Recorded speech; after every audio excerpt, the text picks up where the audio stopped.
Тврдењето дека влада мора да формира само партијата која победила на изборите е небулозна и ја подрива парламентарната демократија, оценуваат дел од аналитичарите.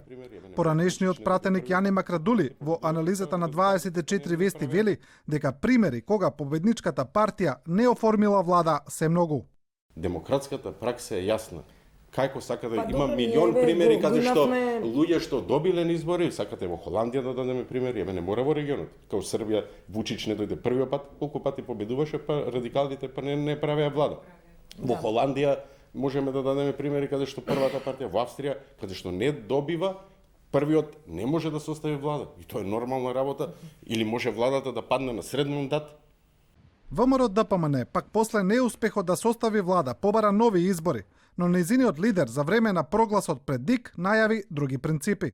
ВМРО ДПМН во иднина нема да прифаќа нестандардни или хибридни решенија во било кој сектор, доколку истите ги нема во другите земји членки на Европската Унија.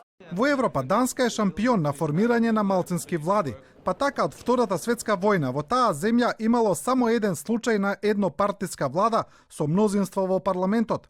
Последната данска влада е најмала во политичката историја и во 2016 година контролира само 34 од 179 парламентарни места.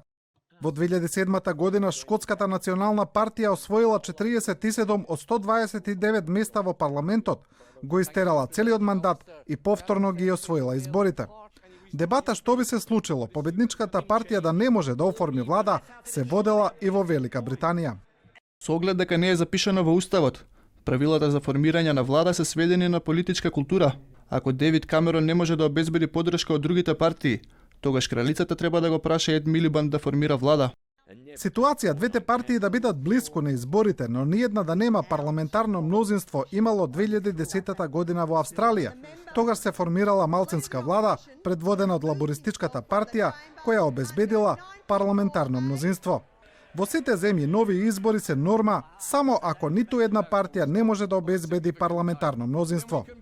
Познавачите додаваат и дека доколку во Македонија се прифати принципот влада да може да формира само партијата со најмногу пратеници, тоа би било преседан во светот, бидејќи во иднина би оневозможило формирање на било кој друг тип на парламентарно мнозинство.